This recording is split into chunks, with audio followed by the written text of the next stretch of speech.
നമസ്കാരം. ഹലോ ഡോക്ടറിലേക്ക് സ്വാഗതം. പനി കുട്ടികളിൽ സാധാരണമാണ്. കുട്ടികളിലെ പനിയെക്കുറിച്ചും അനുബന്ധ ആരോഗ്യ പ്രശ്നങ്ങളെക്കുറിച്ചും ഇന്ന് നമ്മളോട് സംസാരിക്കുന്നത് തിരുവനന്തപുരം മണ്ണന്തല പൾസ് മെഡിക്കെയർ ഹോസ്പിറ്റലിലെ സീനിയർ കൺസൾട്ടന്റ് പീഡിയാട്രീഷ്യനായ ഡോക്ടർ എം സാം തോമസ് ആണ്. നമസ്കാരം ഡോക്ടർ. നമസ്കാരം ഡോക്ടർ. ഇന്ന് നമ്മുടെ വിഷയം പനിയെക്കുറിച്ചാണ്. സാധാരണയായി ഏതെല്ലാം തരത്തിലുള്ള പനി ഉണ്ട്, എന്താണ് അതിനെക്കുറിച്ചുള്ള കൂടുതൽ കാര്യങ്ങൾ? പനി നമ്മുടെ ഡെയിലി പ്രാക്ടീസിൽ ഏറ്റവും കൂടുതൽ പേഷ്യൻസായിട്ട് വരുന്നവർ പറയുന്ന ബുദ്ധിമുട്ട് പനി എന്നുള്ളതാണ്. പലപ്പോഴും നാം വന്നിരിക്കുമ്പോൾ തന്നെ ചോദിക്കാറുണ്ട്, എന്താ പനിയാണോ എന്ന്. ആ രീതിയിൽ പനി എന്നുള്ളത് വളരെ സാധാരണമായിരിക്കുന്ന ഒരു ലക്ഷണമാണ്. പനി ഒരു രോഗം അല്ല, അത് നമുക്കറിയാം. എന്നാൽ അതൊരു ലക്ഷണമാണ്. ആ രീതിയിൽ പനിയുമായിട്ട് വരുമ്പോൾ അനേക ചിന്തകൾ അല്ലെങ്കിൽ ഡയഗ്നോസിലേക്ക് നയിക്കുന്ന അനേക കാര്യങ്ങൾ ഉണ്ടാകാം. എന്നാൽ അത് വളരെ ശ്രദ്ധിച്ചും ചിലപ്പോൾ വളരെ സിമ്പിളായിട്ട് സരളമായിട്ടുള്ള പ്രയാസമാകാം. പലപ്പോഴും അത് വളരെ പ്രയാസമുള്ളതായിരിക്കുന്ന വിഷയത്തിൻ്റെ ചില ബാഹ്യ പ്രകടനങ്ങളാകാം. അതുകൊണ്ട് വരുമ്പോൾ നമ്മൾ ആ കാര്യങ്ങളെല്ലാം മനസ്സിൽ വെച്ചുകൊണ്ടാണ് പനി എന്ന വിഷയത്തെ തന്നെ കൈകാര്യം ചെയ്യുന്നത്. ഡോക്ടർ, നമുക്കറിയാം കുട്ടികളിൽ ഇപ്പോൾ നിരവധി തരത്തിലുള്ള പനികൾ വരാറുണ്ട്. ചിലതതിൽ പേടിക്കേണ്ടതുമാണെന്ന് തോന്നുന്നു. അതിൽ കുട്ടികൾ വരുന്ന തരത്തിലുള്ള ഏതൊക്കെ തരത്തിലുള്ള പനികളുണ്ട്, അതിനോടനുബന്ധിച്ചുള്ള ആരോഗ്യ പ്രശ്നങ്ങൾ ഇപ്പോൾ കൂടുതലായി കണ്ടുവരുന്നുണ്ട്, അത് ഏതൊക്കെയാണ്? കാലാവസ്ഥയുടെ വ്യതിയാനം കൊണ്ട് സാധാരണഗതിയിൽ പലപ്പോഴും പനി കഴിഞ്ഞ ചില മാസങ്ങളിൽ ഉണ്ടായിരുന്നു. ഇപ്പോൾ അത്രത്തോളം ഇല്ല, കുറഞ്ഞു തുടങ്ങിയിട്ടുണ്ട്. അപ്പോൾ ആ രീതിയിൽ മാറ്റങ്ങൾ, കാലാവസ്ഥയുടെ മാറ്റങ്ങൾ മൂലം വരാറുണ്ട്. പൊതുവെയുള്ള സ്കൂൾ തുടങ്ങുന്ന സമയത്ത്, അതുപോലെ തന്നെ മൺസൂണിൻ്റെ സമയം, പല ഘടകങ്ങൾ, കുഞ്ഞുങ്ങൾ ഇതുവരെയും സ്കൂളിൽ പോകാത്തവരെ സ്കൂളിലേക്ക് അയച്ച് തുടങ്ങുമ്പോൾ അവർക്ക് വീണ്ടും വീണ്ടും പനി വരിക, ഇതൊക്കെ നാം സാധാരണയായിട്ട് അഭിമുഖീകരിക്കുന്നതായ, പ്രത്യേകിച്ചും മാതാപിതാക്കൾക്ക് വളരെ പ്രയാസം അനുഭവപ്പെടുന്ന ചില കാലങ്ങളായിട്ട് മാറാറുണ്ട്. സാധാരണയായിട്ട് നാം അറിയുന്നത് പോലെ വൈറസ് കൊണ്ടുള്ളതായിരിക്കുന്ന പനികളാണ് വളരെ സാധാരണമായിട്ട് കാണുന്നതെങ്കിലും ഇടയ്ക്കിടയ്ക്ക് മറ്റ് പ്രായോഗികമായിട്ട് പ്രയാസങ്ങളിലേക്ക് നീങ്ങാവുന്നതും സീരിയസ് ആയിട്ട് വരാവുന്നതും അഡ്മിഷനും ICU ട്രീറ്റ്മെൻറ്റും വെൻറ്റിലേഷനും ഒക്കെ വരാവുന്ന തരത്തിലുള്ള പനിയിൽ നിന്ന് മാറി വരുന്നതായിരിക്കും. അല്ലെങ്കിൽ പനിയുടെ തുടക്കം എന്നുള്ള രീതിയിൽ കണ്ടെങ്കിലും പിന്നീട് അത് ഡയഗ്നോസിലേക്ക് വരുമ്പോഴും ട്രീറ്റ്മെൻറ്റിൻ്റെ ദിവസങ്ങളിലും മറ്റ് കാര്യമായ പ്രശ്നങ്ങളിലേക്ക് നയിക്കപ്പെടാവുന്നതാണ്. അതുകൊണ്ട് ഒരു പനിയും ഞാൻ നേരത്തെ ഓർപ്പിച്ചതുപോലെ ഒരു രോഗലക്ഷണമാണ്. ഒരിക്കലും പനിയെ നമ്മളൊരു ഭീകരമായ ഒരു അവസ്ഥയായിട്ട് കാണാറില്ല. എങ്കിൽ തന്നെയും അതിനെ തീരെ നിരാകരിക്കാനും പാടില്ല. അതിന് വേണ്ടതായിരിക്കുന്ന രീതിയിൽ മാതാപിതാക്കൾ തീരുമാനങ്ങൾ ഡോക്ടേഴ്സിനെ കാണിക്കേണ്ടതാണെങ്കിൽ മാത്രം അത് കാണിക്കുക എന്ന് ഞാൻ പറയുമ്പോൾ, അതൊരു ലിമിറ്റിനുള്ളിൽ പനി ചിലപ്പോൾ എല്ലാവരും ഇപ്പോൾ പാരസെറ്റമോളോ പനിക്ക് കൊടുക്കാവുന്ന മരുന്നുകളോ ഒക്കെ സ്ഥിരമായിട്ട് ഭവനങ്ങളിൽ സൂക്ഷിക്കാറുണ്ട്, കൊടുക്കാറുണ്ട്. എന്നാൽ ചിലരത് കൂടുതൽ ദിവസം ഉപയോഗിച്ചിട്ട് കുഞ്ഞുങ്ങളെ അല്പം കൂടെ പ്രയാസകരമായ ഘട്ടങ്ങളിൽ ഈവൻ ഡോക്ടർമാരെ കാണിച്ചിട്ട് പിന്നീട് 3-4 ദിവസത്തേക്ക് മരുന്ന് കൊടുത്ത് ആ 4 ദിവസം കൊണ്ട് വഷളായിട്ട് ഈ ദിവസങ്ങളിൽ ഹോസ്പിറ്റലിൽ അനേക കുഞ്ഞുങ്ങൾ വരികയും അവരെ അഡ്മിറ്റ് ചെയ്ത് ചികിത്സിച്ചിട്ട് തന്നെ ദിവസങ്ങൾ ഏറെ എടുത്താണ് പലപ്പോഴും അവരെ ഒന്ന് നോർമലാക്കി നമുക്ക് വിടുവാനായിട്ട് കഴിയുന്നത്. കൊണ്ട് പനി സാധാരണമാണെങ്കിലും അതിൻ്റെ തീവ്രതയും ഏതു തരത്തിലുള്ള പനിയാണ്, ഞാൻ ഓർപ്പിച്ചതുപോലെ പല ഘടകങ്ങൾ കൊണ്ട് പനി വരാവുന്നതാണ്. സാധാരണ വൈറലാകാം, ബാക്ടീരിയലാകാം, മറ്റുള്ള പ്രോട്ടോസോൺ, മലേറിയ പോലുള്ള മലമ്പനി. ചില പനികൾക്ക് തന്നെ നമ്മൾ തന്നെ പേരിട്ടുണ്ട്, ഡെങ്കിപ്പനി, മലമ്പനി, തക്കാളിപ്പനി. എന്നാൽ പനി ആയിട്ട് പേര് പറയാത്ത അനേകം, ഇപ്പോൾ സൈനസൈറ്റിസ്, ടോൺസിലൈറ്റിസ്, അല്ലെങ്കിൽ യൂറിനറി ട്രാക്ട് ഇൻഫെക്ഷൻ, ന്യൂമോണിയ, എല്ലാത്തിലും പനിയെന്ന് നമ്മൾ പറയുന്നില്ലെങ്കിലും അതിൻ്റെ പ്രധാനമായിരിക്കുന്ന ബാഹ്യലക്ഷണം പനിയോടുകൂടിയാണ് വരുന്നത്. അതുകൊണ്ട് പനിയെ നാം ശ്രദ്ധിക്കണം എന്നുള്ളതാണ് അതിൻ്റെ ശരിയായിട്ടുള്ള പദം. ഡോക്ടർ, അല്പസമയം മുമ്പ് പറഞ്ഞതുപോലെ തന്നെ കുട്ടികളിൽ ഈ പനി ഏറെ ശ്രദ്ധിക്കേണ്ട ഒന്ന് തന്നെയാണ്. കാരണം സ്കൂളിൽ അടുത്തിടെ കണ്ടുവരുന്നൊരു പ്രവണതയാണ്, സ്കൂളിൽ പോയി കഴിഞ്ഞാൽ അടുത്തടുത്ത ദിവസങ്ങളിൽ പനി വരുന്നു. ഒരു പനി മാറിയാൽ ഉടനെ അടുത്ത പനി വരുന്ന ഒരു പ്രവണത നമ്മൾ കാണാറുണ്ട്. അതെന്തുകൊണ്ടാണ്? അതിനെന്താണ് നമുക്ക് ചെയ്യാൻ പറ്റുന്ന പ്രതിവിധികൾ? നാം പറഞ്ഞു വന്നതുപോലെ കുഞ്ഞുങ്ങളിൽ ഉണ്ടാകുന്ന പനിയാണ് നമ്മൾ പ്രധാനമായിട്ടും ചിന്തിക്കുന്നത്. അപ്പോൾ കുഞ്ഞുങ്ങൾക്ക് ചില പ്രത്യേകതകളുണ്ട്. തീരെ കൊച്ചു കുഞ്ഞുങ്ങളാണെങ്കിൽ അവർക്ക് പറയുവാനോ അവരുടേതായിരിക്കുന്ന പ്രോബ്ലംസ് അല്ലെങ്കിൽ പ്രശ്നങ്ങൾ, ബുദ്ധിമുട്ടുകൾ കൺവേ ചെയ്യാനോ പറ്റുന്നില്ല.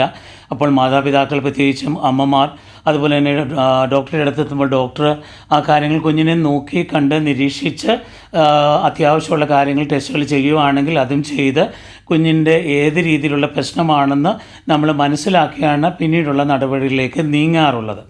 പ്രത്യേകിച്ചും സ്കൂൾ പ്രായത്തിലേക്ക് നീങ്ങുന്ന കുഞ്ഞുങ്ങളോടുള്ള ബന്ധത്തിൽ അതുവരെ ഭവനത്തിൽ കൂടുതൽ സമയം ചിലവഴിച്ച കുഞ്ഞുങ്ങൾ, അവർക്ക് ഇമ്മ്യൂണൈസേഷൻസൊക്കെ സാധാരണഗതിയിലുള്ളത് കൊടുത്തിട്ടുണ്ടായിരിക്കാം. എങ്കിൽ തന്നെയും സ്കൂളിലേക്ക് അയക്കുമ്പോൾ തികച്ചും വ്യത്യസ്തമായിരിക്കുന്ന ഒരു തലത്തിലേക്കാണ് അവർ നീങ്ങുന്നത്.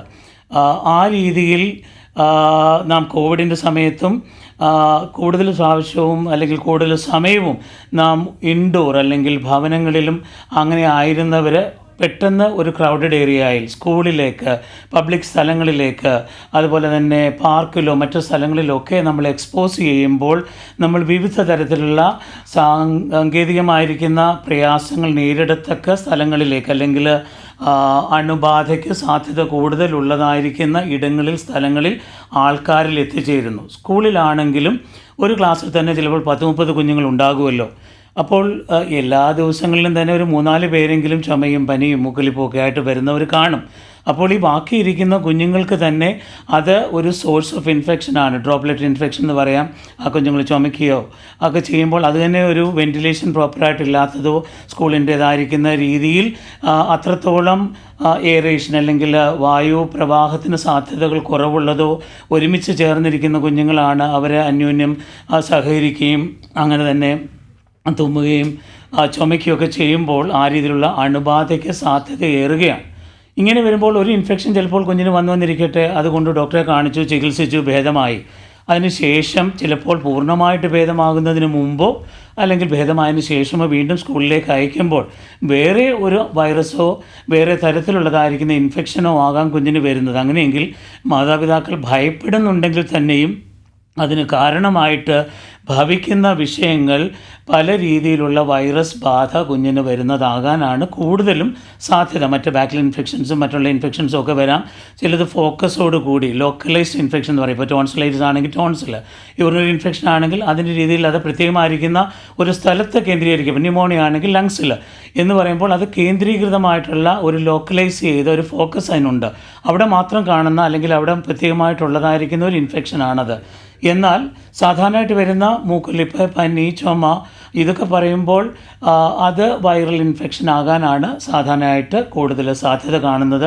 ഇങ്ങനെ കുഞ്ഞുങ്ങൾ ഇതുവരെയും ആ രീതിയിലുള്ള വിവിധ അണുക്കൾക്ക് എക്സ്പോസ്ഡ് ആയിട്ട് അല്ലെങ്കിൽ അങ്ങനെ ഒരു കാര്യം അവരുടെ ജീവിതത്തിൽ ഇല്ലാതിരുന്നിടത്തു നിന്നും അവരെ സ്കൂളിലേക്ക് അയക്കുമ്പോൾ ക്രൗഡഡ് ഏരിയാസിലെ മോളിലൊക്കെ പോകുമ്പോൾ അങ്ങനെയുള്ളയിടത്തു നിന്ന് പല തരത്തിലുള്ള പുതിയ അണുക്കൾ, അവരെ ഇതുവരെയും ബാധിച്ചിട്ടില്ലാത്തതായിരിക്കുന്ന അണുക്കൾ അവരുടെ ശരീരത്തിലേക്ക് പ്രവേശിക്കുന്നത് മൂലം അവർക്ക് സാധാരണ ഉണ്ടാകുന്ന പനിയും റിപ്പീറ്റഡ് ആയിട്ടും വരിക. ചിലപ്പം റിപ്പീറ്റഡ് എന്ന് പറയുമ്പോൾ തന്നെ തുടർച്ചയായിട്ടങ്ങ് ഒരു മാസമൊന്നും പനിച്ചുകൊണ്ടിരിക്കാറില്ല, ഇടവേള കാണും. എന്നാൽ ആ ഇടവേളയിൽ അവർ മരുന്ന് കൊടുക്കുന്നുണ്ടാകില്ല. വീണ്ടും സ്കൂളിലേക്ക് അയക്കുകയോ മറ്റുള്ള ഇതുപോലുള്ള വിഷയങ്ങൾ ഉണ്ടാകുകയോ ചെയ്യുമ്പോൾ അടുത്ത ഒരു പനിക്ക് ആരംഭം ഇടുമ്പോഴാണ് മാതാപിതാക്കൾ സാധാരണ തുടർമാനമായിട്ട് പനിക്കുന്നതെന്ന് പറഞ്ഞ് സാധാരണ ഡോക്ടേഴ്സിനെ സമീപിക്കാറുള്ളത്. അത് വളരെ സീരിയസ് ആയിട്ട് എടുക്കേണ്ട ഒരു വിഷയമല്ല. എന്നാൽ ഡോക്ടേഴ്സ് കണ്ട് അതിൽ ഏത് രീതിയിലുള്ള ഒരു തീരുമാനമാണ് അല്ലെങ്കിൽ എങ്ങനെയാണ് ട്രീറ്റ് ചെയ്യേണ്ടത്, അത് വലിയ പ്രയാസമുള്ള വിഷയങ്ങളല്ല, സാധാരണ രീതിയിൽ മാനേജ് ചെയ്യാവുന്നതാണോ അല്ലയോ എന്ന് തീരുമാനിക്കേണ്ടതുണ്ട്. ഡോക്ടർ, നമ്മുടെ കൂടെ ഒരു പ്രേക്ഷക കൂടി ചേരുന്നുണ്ട്. പാലക്കാട് നിന്നും അക്ഷരയാണ്. അക്ഷര, ഡോക്ടറോട് ചോദിച്ചോളൂ. ചോദിച്ചോളൂ.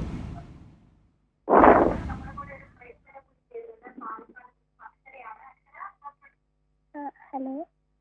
ക്ലിയർ അല്ല. Hello doctor. ഹലോ, പറഞ്ഞിട്ട് അല്പം കൂടെ ഉറക്കെ സംസാരിക്കാമോ? അതെ, എനിക്ക് 8 വയസ്സിൽ ഫിറ്റ്സ് ഉണ്ടായിട്ടുണ്ടായിരുന്നു. 8 വയസ്സുള്ള കുഞ്ഞുണ്ടോ? അതെ, ഉണ്ടായിട്ടുണ്ടായിരുന്നു. 8 വയസ്സ് വരെ ഫിറ്റ്സ് ഉണ്ടായിരുന്നു. ഫിറ്റ്സ് ഉണ്ടായിരുന്നു. ഓക്കെ, ഫിറ്റ്സ് അത് ഇനി വരാനുള്ള ചാൻസ് ഉണ്ടോ? 19 വയസ്സായി, ഇനി വരാനുള്ള ചാൻസ് ഉണ്ടോ? പറഞ്ഞതനുസരിച്ച് എനിക്ക് വേറെ ഡീറ്റെയിൽസ് ഒന്നും ലഭിച്ചിട്ടില്ല. ഫിറ്റ്സ് എന്ന് പറയുന്നത് പല തരത്തിലുള്ളതുണ്ട്. അതിൽ സാധാരണയായിട്ട് കുഞ്ഞുങ്ങളിൽ കണ്ടുവരുന്നത് ഒരു 6 മാസം മുതൽ ഒരു 5-6 വയസ്സ് വരെയൊക്കെ സാധാരണ പനിയുടെ കൂടെ വരുന്ന ജന്നി വരാറുണ്ട്.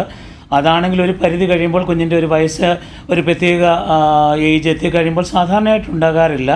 അത് ആ തരത്തിലുള്ള ജന്നിയാണെങ്കിൽ സാധാരണയായിട്ട് പിന്നീട് അങ്ങനെ അങ്ങ് വരാറില്ല. എന്നാൽ കുടുംബത്തിൽ ഫസ്റ്റ് ഏറ്റവും അടുത്ത റിലേറ്റീവ്സിനോ മാതാപിതാക്കൾക്കോ മറ്റ് പ്രിയപ്പെട്ടവർക്കോ ഒക്കെ അങ്ങനൊരു രീതിയുണ്ട്, അല്ലെങ്കിൽ ജന്നിയുടെ രീതിയും ട്രീറ്റ്മെൻറ്റുമൊക്കെ കൊടുത്തുകൊണ്ടിരിക്കുന്ന കുഞ്ഞുങ്ങളാണെങ്കിലോ മറ്റുള്ളവരുണ്ടെങ്കിലോ ആ തരത്തിലുള്ള ജന്നി പ്രത്യേകിച്ച് അതിന് സ്കാൻ ചെയ്യുകയും മറ്റു ട്രീറ്റ്മെൻറ്റിന് എടുക്കുന്നതിന് മുമ്പ് പലതും കണ്ട് ഏത് തരത്തിലുള്ള ജന്നിയാണ്, തുടർമാനമായിട്ട് ട്രീറ്റ്മെൻറ്റ് കൊടുക്കേണ്ടതാണെങ്കിൽ എത്ര കാലയളവിലേക്ക് കൊടുക്കണം, ഇതൊക്കെ ന്യൂറോളജിസ്റ്റും പീഡിയാട്രീഷ്യൻസും ഒക്കെ ചേർന്ന് ചെയ്യുന്നതായിരിക്കുന്ന വിഷയങ്ങളാണ്. ആ ചോദിച്ച ചോദ്യത്തിന് ഏത് തരത്തിലുള്ള ജന്യാണെന്നറിയാതെ നമുക്ക് ആ ഒരു തീരുമാനം ഇനിയും വരില്ലെന്നോ വരുമെന്നോ പറയുവാൻ കഴിയുന്നതല്ല. അത് കാണിച്ചുകൊണ്ടിരിക്കുന്ന ഡോക്ടറെ കാണിച്ചും ഇതുവരെയുള്ള ഡയഗ്നോസിൻ്റെ രീതിയിലും നേരിട്ട് അഭിപ്രായം തേടുന്നതായിരിക്കും ഉത്തമം. ശരി, മനസ്സിലായെന്ന് വിചാരിക്കുന്നു. ഡോക്ടർ, കുട്ടികളിൽ പനി വന്നാൽ സാധാരണയായി അമ്മമാർക്ക് ഭയങ്കര പരിഭ്രാന്തിയായിരിക്കും. ആ ഒരു സമയത്ത് ഉടൻ ചെയ്യേണ്ടത് എന്താണ്? ചില പനികൾ അല്ലെങ്കിൽ പനിയുടെ ലക്ഷണങ്ങൾ നമ്മൾ നിസ്സാരമായി കണ്ട് അവഗണിക്കാറുണ്ട്. അത്തരത്തിൽ അവഗണിച്ചാലുള്ള പ്രശ്നങ്ങൾ എന്തൊക്കെയാണ്? പനി എന്നുള്ള വിഷയം നമ്മൾ എടുക്കുമ്പോൾ തന്നെ മാതാപിതാക്കൾ പ്രിയപ്പെട്ടവർ ഒക്കെ ചിലപ്പോൾ കുഞ്ഞിന് പനിയാണ്, തൊട്ട് നോക്കിയിട്ട് വലിയ പനിയാണ് എന്ന് പറഞ്ഞൊക്കെ ചിലപ്പോൾ ഓടിക്കൊണ്ടുവരും, ചിലപ്പോൾ വിളിച്ചു ചോദിക്കും. ചിലപ്പോൾ അങ്ങനെയുള്ള വിഷയങ്ങൾ വരുമ്പോൾ ആദ്യം നമ്മൾ സ്ഥിരീകരിക്കേണ്ടതായിരിക്കുന്ന വിഷയം കുഞ്ഞിന് പനി ഉണ്ടോ എന്നുള്ളത് സ്ഥിരീകരിക്കുക എന്നുള്ളതാണ്. പലപ്പോഴും ഈ ടച്ച് മെത്തേഡ് അല്ലെങ്കിൽ തൊട്ട് നോക്കിയിട്ട് പനിയുണ്ടെന്ന് പറയുമ്പോൾ തന്നെ നാം അതിൻ്റേതായിരിക്കുന്ന താപമാപിനി ഉപയോഗിച്ച് അല്ലെങ്കിൽ തെർമോമീറ്റർ ഉപയോഗിച്ച് നോക്കുമ്പോൾ നോർമൽ ടെമ്പറേച്ചർ ആയിരിക്കും കാണുന്നത്. അങ്ങനെയുള്ള കുഞ്ഞുങ്ങളിൽ പനിയുടെ മരുന്ന് എടുത്ത് കൊടുക്കുന്നത് ഒരിക്കലും ഒരു നമുക്ക് അഡ്വൈസ് ചെയ്യാൻ പറ്റുന്ന ഒരു വിഷയമല്ല. അതുകൊണ്ട് ഇപ്പോഴത്തെ കാലത്ത് എല്ലാ വീട്ടിലും ഒരു തെർമോമീറ്റർ ഉണ്ടാകാറുണ്ട്. ഏതായാലും ഇല്ലെങ്കിൽ അതൊന്ന് വാങ്ങിച്ച് വയ്ക്കുന്നത് എല്ലാ രീതിയിലും നല്ലതാണ്. ട്രീറ്റ്മെൻറ്റ് കൊടുക്കേണ്ടതാണോ, പനിയുടെ മരുന്ന് ഉപയോഗിക്കണോ വേണ്ട എന്നുള്ളത് തീരുമാനിക്കാൻ അത് സഹായിക്കും. പിന്നെ അത് എടുക്കുന്ന മെത്തേഡാണ്. ഇപ്പോൾ പണ്ടത്തെ കാലത്ത് മെർക്കുറി തെർമോമീറ്റർ ആയിരുന്നു ഉണ്ടായിരുന്നത്. അതിൻ്റെ സേഫ്റ്റിയും മറ്റു കാര്യങ്ങളും പ്രത്യേകിച്ചും കുഞ്ഞുങ്ങളിലൊക്കെ ആണെങ്കിൽ പണ്ടത്തെ കാലത്തും വായിൽ വെച്ച് കൊടുക്കുന്നത് കാണാറുണ്ട്. എന്നാൽ ആ കെമിക്കൽ നമുക്കൊരിക്കലും അതിന് അനുകൂലം നിൽക്കാവുന്ന രീതി അല്ലാത്തതുകൊണ്ട് ഈ നാളിൽ അത് ഉപയോഗിക്കാറില്ല. ഡിജിറ്റൽ തെർമോമീറ്ററാണ് ഇന്ന് പ്രചാരത്തിലായിട്ടുള്ളത്.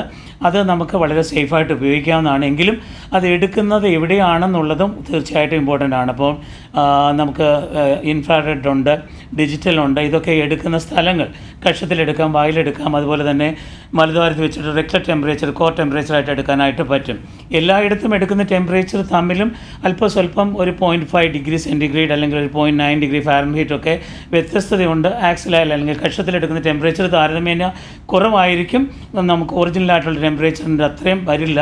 അതുകൊണ്ട് അല്പം നമ്മൾ കൂട്ടി പറഞ്ഞ പോലെ 0.9 ഡിഗ്രിയോ അല്ലെങ്കിൽ ഒരു 0.5 ഡിഗ്രി സെൻറ്റിഗ്രേഡോ കൂട്ടി നമ്മൾ ചിലപ്പോൾ ചിന്തിക്കാറുണ്ട്. അപ്പോൾ പനി സ്ഥിരീകരിച്ച് കഴിഞ്ഞാൽ കുട്ടിക്ക് ഏത് രീതിയിലുള്ള വിഷയങ്ങളാണ് അത് സംഭവിച്ചുകൊണ്ടിരിക്കുന്നത്, അമ്മയാണ് ഏറ്റവും പ്രധാനമായിട്ടുള്ളൊരു ഡോക്ടർ. കുഞ്ഞിൻ്റെ ആക്ടിവിറ്റി കുറയുന്നു, കുഞ്ഞ് പാല് കുടിക്കുന്നില്ല അല്ലെങ്കിൽ ഭക്ഷണം കഴിക്കുന്നില്ല, എപ്പോഴും കിടക്കുകയാണ്, ക്ഷീണമെന്ന് പറയുന്നു. അതോടൊപ്പം തന്നെ വല്ല ദേഹത്ത് ചുമപ്പ് പൊട്ടുകളോ റാഷ് എന്ന് പറയും, ഗ്ലാൻസ് എൻലാർജ്ഡ് ആണോ, കുഞ്ഞിന് വേറെ ഇടിപ്പ് കൂടുതലാണോ, ചുമയോ ശ്വാസം മുട്ടോ ശ്വാസമെടുക്കാൻ തടസ്സമോ മുക്കലോ ഇതിൻ്റെ കൂടെ ഉണ്ടോ, അതിൻ്റെ കൂടെ ഏതെങ്കിലും സമയത്തോ ഇപ്പോഴുള്ള പനിയുടെ കൂടെയോ ജന്നി വന്നിട്ടുണ്ടോ, വരുന്നാനുള്ള ഒരു രീതി കാണിക്കുന്നുണ്ടോ, ഇതെല്ലാം കണക്കിലെടുക്കുമ്പോഴാണ് നാം കൈകാര്യം ചെയ്യുന്ന പനി വീട്ടിൽ അല്ലെങ്കിൽ ഒരമ്മയ്ക്ക് താൽക്കാലികമായിട്ട് ക്രമീകരണം ചെയ്യാവുന്നതാണോ അതോ ഡോക്ടറുടെ അടുത്ത് എത്തിക്കണോ എന്ന് നമ്മെ നയിക്കുന്ന ഘടകം. ഞാനീ പറഞ്ഞതുപോലെ കുട്ടി ഒരു 1-2 ദിവസം മരുന്ന് കൊടുത്തിട്ടും അതിൻ്റെ രീതിയിൽ പനി ഉദ്ദേശിച്ച രീതിയിൽ കുറയാതെ ഇരിക്കുന്നു. അതുപോലെ തന്നെ പുതിയ സിംറ്റംസ് ആയിട്ട് കുഞ്ഞ് ഒന്നും ഭക്ഷണം കഴിക്കുവാൻ താല്പര്യപ്പെടുന്നില്ല. അതുപോലെ തന്നെ അൺറിലേറ്റഡ് അല്ലെങ്കിൽ ബന്ധപ്പെടാത്ത വിഷയങ്ങൾ ഏതെങ്കിലും കാരണത്താൽ നേരത്തെ നന്നായിട്ട് റെസ്പോണ്ട് ചെയ്തുകൊണ്ടിരുന്ന കുട്ടി ആ രീതിയിൽ നിന്ന് വിഭിന്നമായ രീതിയിൽ നമ്മോട് കൺവേഴ്സ് ചെയ്യുകയോ അല്ലെങ്കിൽ സംസാരിക്കുകയോ സംസാരത്തിന് ശ്രമിക്കുകയോ മറ്റ് ഫിറ്റ്സ് വരികയോ കൂടുതൽ ദേഹത്ത് റാഷസ് വരിക, ബ്ലീഡിംഗ് ആകാം, ചെറിയ കുരുക്കളാകാം, ഇതെല്ലാം നമ്മൾ സ്ഥിരീകരണത്തിനായിട്ട് ഒരു ഡോക്ടറുടെ തീർച്ചയായിട്ടും കൺസൾട്ടേഷൻ ആവശ്യം വരാം. അതുകൊണ്ട് ഒരിക്കലും ഒരു ലിമിറ്റിനപ്പുറത്തോട്ട് പനിയാണ് വലിയ പ്രശ്നമില്ലാത്തതാണെന്ന് കരുതി വെച്ചുകൊണ്ടിരിക്കരുത്. എന്നാൽ വലിയ പ്രശ്നമായിട്ട് തന്നെ കണ്ട് ആവലാതിപ്പെടുകയും വേണ്ട. ഡോക്ടറെ കണ്ട കാര്യങ്ങൾ തീരുമാനിക്കാൻ സൗകര്യമൊരുക്കുക എന്നുള്ളതാണ് ചെയ്യേണ്ടത്. ഡോക്ടർ, അതുപോലെ തന്നെ ഈ കുട്ടികളിൽ എങ്ങനെ പനി വരാതെ നമുക്ക് നോക്കാനാകും, എങ്ങനെ ആ പനിയെ തടയാനാകും, പൊതുവെ നമ്മളെല്ലാം ശ്രദ്ധിക്കേണ്ട ഒരു കൂടുതൽ കാര്യങ്ങൾ എന്തെല്ലാമാണ്? പനി എന്ന് പറയുന്നത് നേരത്തെ ഓർപ്പിച്ചതുപോലെ അതിൽ തന്നെ ഒരു ചെറിയ നന്മയുണ്ട്.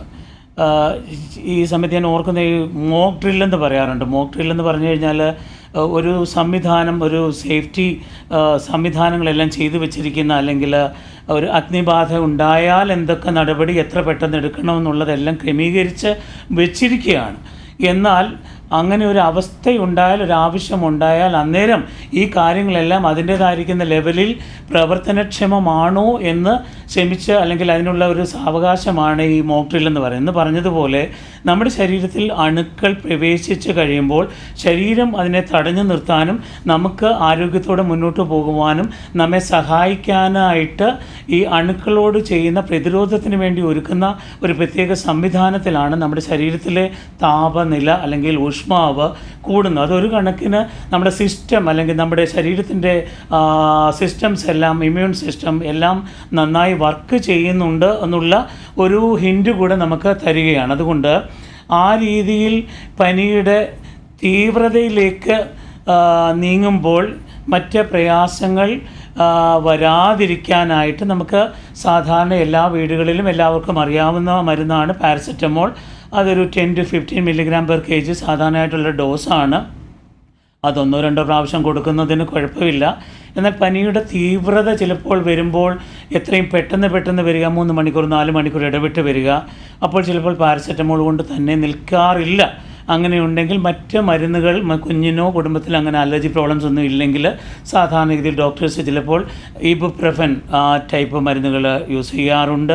ചിലപ്പോൾ സപ്പോസ് ഇത്രത്തോളം കോമൺ അല്ല എങ്കിൽ തന്നെ നാട്ടിലും നമുക്കിപ്പോൾ ലഭിക്കുന്നതാണ് പാരസെറ്റമോളിൻ്റെ തന്നെ പല കൊച്ചു കുഞ്ഞുങ്ങൾക്കുള്ള 80 മില്ലിഗ്രാം, 125 മില്ലി, അതുപോലെ തന്നെ 170 മില്ലിഗ്രാം, 250 മില്ലിഗ്രാം, 500 ഇങ്ങനെയുള്ളതുണ്ട്.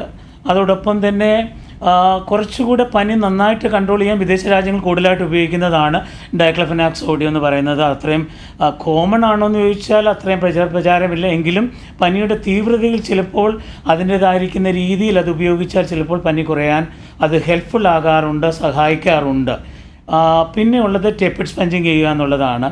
അതൊരു വലിയ സംവിധാനമാണോ എന്ന് ചോദിച്ചാലല്ല.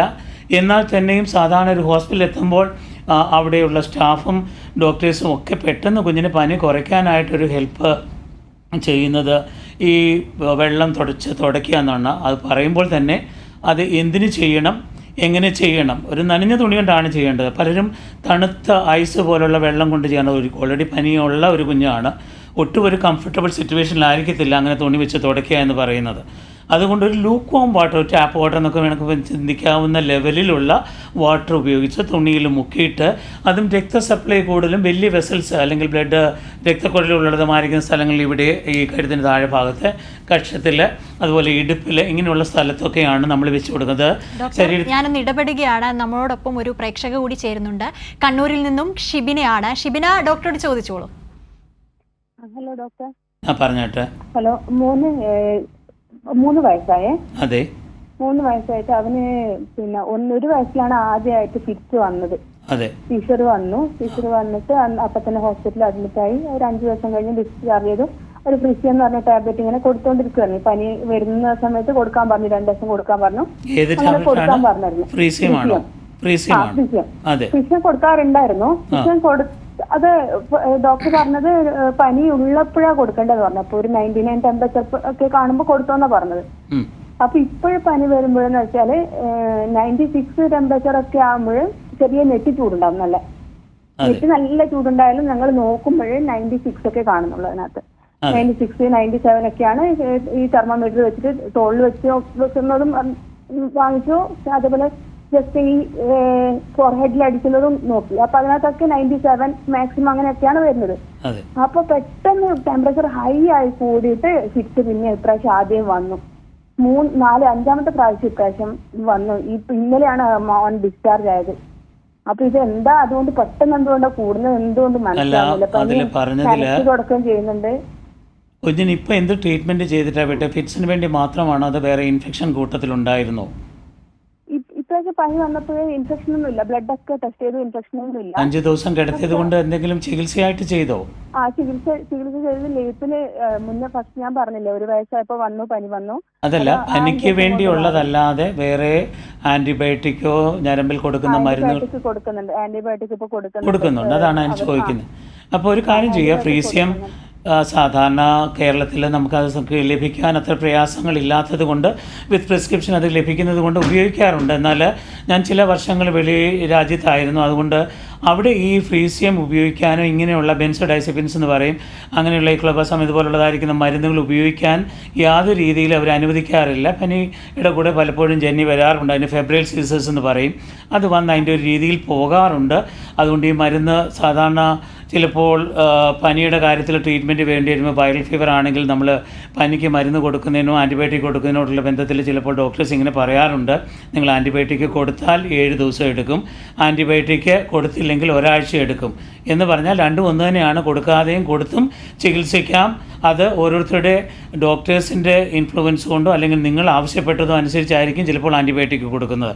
അതുപോലെ ഫ്രീസിയം എന്ന ടാബ്ലറ്റ് കൊണ്ട് എന്തെങ്കിലും ഒരു വലിയ ഒരു സംവിധാനമായി കുട്ടിക്ക് ഒരു ആശ്വാസമുണ്ട്, നമുക്ക് മരുന്നിരിക്കുന്നതുകൊണ്ട് അത് ഫിറ്റ്സിന് കൊടുക്കുന്ന ഒരു പ്രിവെൻറ്റീവായിട്ട് കൊടുക്കാൻ പറ്റുന്ന ഒരു മരുന്നാണ്.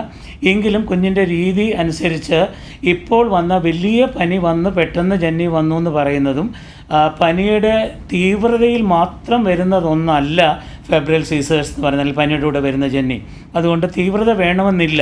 എന്നാൽ ഇപ്പോൾ സംഭവിച്ചത് കുഞ്ഞിന് കാര്യമായിരിക്കുന്ന ഏത് ഭാഗത്തെ ഇൻഫെക്ഷനാണ്, ന്യൂമോണിയ ആണോ, ടോൺസിലൈറ്റിസ് ആണോ, വേറെ യൂറിനറി ഇൻഫെക്ഷൻ ആണോ ഒന്നും പറഞ്ഞിരുന്നില്ല. എങ്കിലും കുഞ്ഞിന് മറ്റ് ലോക്കലൈസ്ഡ് ആയിട്ടുള്ള ഫോക്കസ് ചെയ്യുന്ന ഏതെങ്കിലും സ്ഥലത്തെ ഇൻഫെക്ഷൻ ഉണ്ടായിരുന്നു. അത് കാരണം വന്ന ഉന്നതത്തിലേക്ക് അല്ലെങ്കിൽ അല്പം ഉയരത്തിലേക്ക് പോയ പനി കാരണം കുഞ്ഞിന് പനിയുടെ കൂടെ വരുന്ന ജന്നി വീണ്ടും വന്നേ ഉള്ളൂ.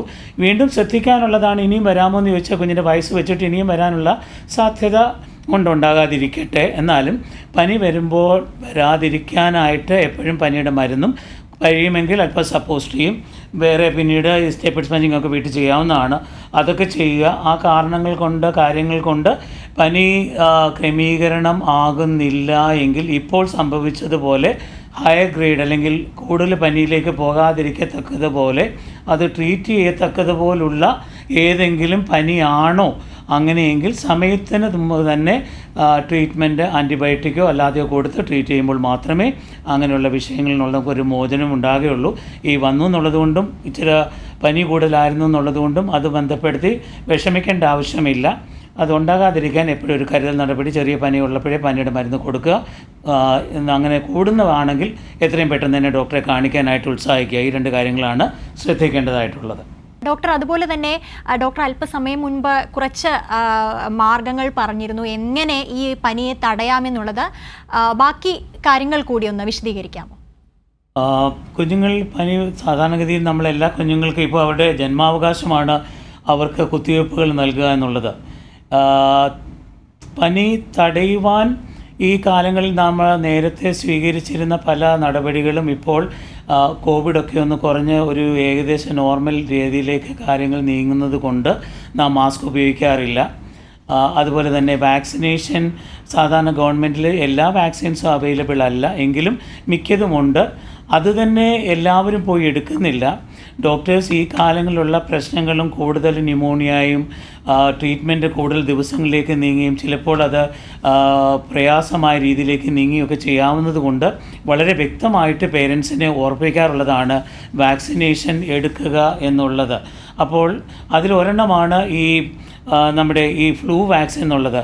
അല്പ വിലയുണ്ട്, എങ്കിൽ തന്നെയും അത് ആദ്യത്തെ പ്രാവശ്യം എടുക്കുമ്പോൾ ഓരോ മാസം ഇടവിട്ട് 2 വാക്സിൻസാണ് എടുക്കാറുള്ളത് അതിൻ്റെ സിസ്റ്റം അനുസരിച്ച്, ഷെഡ്യൂൾ അനുസരിച്ച്. പിന്നീട് ഓരോ വർഷവും കുറച്ച് കാലങ്ങളിലേക്ക് നമ്മളത് വർഷത്തിൽ ഒരിക്കൽ എടുക്കുന്ന വാക്സിനാണ്. അതിന് അല്പസ്വല്പ വ്യത്യാസങ്ങൾ 22, 23, 21, 24 ഇങ്ങനെ മാറി വരാറുണ്ട്. ചെറിയ തോതിലുള്ള വ്യത്യാസത്തോടു കൂടിയാണ് ഓരോ വർഷത്തെയും പുതിയ വാക്സിൻ ഇറങ്ങുന്നത്. അപ്പോൾ ഒരു പരിധിവരെ പ്രത്യേകിച്ചും അലർജി പ്രോബ്ലംസ്, ശ്വാസം മുട്ട് പോലെയുള്ള കാര്യങ്ങൾ, മറ്റ് പ്രയാസങ്ങൾ, വീണ്ടും വീണ്ടും പനി വരിക, കുഞ്ഞുങ്ങളുടെ വളർച്ചയുടെ വിഷയങ്ങളിൽ ചിലപ്പോൾ ആരോഗ്യപരമായിരിക്കുന്ന രീതിയിലും വെയിറ്റ് കൂടാതിരിക്കുക, അങ്ങനെയൊക്കെയുള്ള കുഞ്ഞുങ്ങളിൽ പ്രത്യേകിച്ചും ശ്രദ്ധിക്കുകയും ഇങ്ങനെയുള്ള വാക്സിൻസ് കൊടുക്കുക. പ്രത്യേകിച്ച് PCV എന്ന് പറയും, ന്യൂമോകോക്കൽ കൊഞ്ചിൻ വാക്സിൻ കൊടുക്കാറുണ്ട്. ചെറുപ്പത്തിൽ കൊടുക്കാറുള്ളതാണ്. എന്നാൽ ഗവൺമെൻറ്റിൽ നിന്ന് കൊടുക്കുമ്പോൾ നേരത്തെ അത് ലഭിച്ചിരുന്ന ഈ കാലങ്ങൾ ഫ്രീ ആയിട്ട് കിട്ടാറുണ്ട്. അപ്പോൾ അത് ഏതെങ്കിലും കുഞ്ഞുങ്ങൾക്ക് ലഭിച്ചിട്ടില്ല എങ്കിൽ ന്യൂമോകോക്കൽ വാക്സിൻ, അതുപോലെ തന്നെ ഷെഡ്യൂൾ അനുസരിച്ച് 1 വയസ്സിന് മുമ്പ് കൊടുക്കുന്ന 1 വയസ്സ് കഴിഞ്ഞ കുഞ്ഞുങ്ങൾക്ക് അറ്റ്ലീസ്റ്റ് 1 ഡോസെങ്കിലും കൊടുത്തു കഴിഞ്ഞാൽ ഒത്തിരി പ്രയോജനപ്രദമായിട്ടുള്ള കാര്യമാണ് ആ വാക്സിനേഷൻ. അതുകൊണ്ട് ശ്രദ്ധിക്കുക. മാസ്ക് കഴിയുന്നതും സ്കൂളിലും ടീച്ചേഴ്സിൻ്റെ ഒരു എൻകറേജ് ചെയ്യേണ്ടപ്പെടേണ്ട വിഷയമാണ്. പലപ്പോഴും അത് ഈ നാളിൽ നിരുത്സാഹപ്പെടുത്തുന്നുണ്ടെന്ന് എനിക്ക് മനസ്സിലാകുന്നുണ്ട്. എങ്കിലും അതുകൂടി ടീച്ചേഴ്സും ഹെൽപ്ഫുൾ ആകണം. പേരൻസ് കുറച്ചുകൂടെ അവർ ശ്രദ്ധിക്കണം. മോളിലും മറ്റു സ്ഥലങ്ങളിലും പോകുമ്പോൾ കഴിയുന്നതും മാസ്ക് കുഞ്ഞുങ്ങളെ ഉപയോഗിക്കാനായിട്ട് ശ്രദ്ധിക്കുക. വാക്സിനേഷൻ കൊടുത്ത് കുഞ്ഞുങ്ങളെ ആ രീതിയിൽ ബുദ്ധിമുട്ടുണ്ടാകാതെ വന്നതിന് ശേഷം പ്രയാസപ്പെടാതെയും ഇരിക്കുവാൻ സമയത്തിന് തന്നെ ഡോക്ടർമാരുടെ അടുത്ത് എത്തിച്ച് വാക്സിനേഷൻ ഷെഡ്യൂൾ പൂർത്തീകരിക്കുക, അവരുടെ നിർദ്ദേശം അംഗീകരിക്കുക എന്ന് പ്രത്യേകമായിട്ട് അപേക്ഷിക്കുകയാണ്. ഡോക്ടർ, നമ്മുടെ ഹലോ ഡോക്ടറിന് അനുവദിച്ച സമയം കഴിഞ്ഞിരിക്കുന്നു. ഇന്ന് നമ്മൾ ചർച്ച ചെയ്തത് കുട്ടികളിലെ പനിയെക്കുറിച്ചും അനുബന്ധ ആരോഗ്യ പ്രശ്നങ്ങളെക്കുറിച്ചുമാണ്. ഇന്ന് നമ്മളോട് സംസാരിച്ചത് തിരുവനന്തപുരം മണ്ണന്തര പൾസ് മെഡിക്കെയർ ഹോസ്പിറ്റലിലെ സീനിയർ കൺസൾട്ടൻറ്റ് പീഡിയാട്രീഷ്യനായ ഡോക്ടർ M. സാം തോമസ് ആണ്. വളരെ നന്ദി ഡോക്ടർ. Thank you. ഇതോടെ ഹലോ ഡോക്ടർ അവസാനിച്ചിരിക്കുന്നു.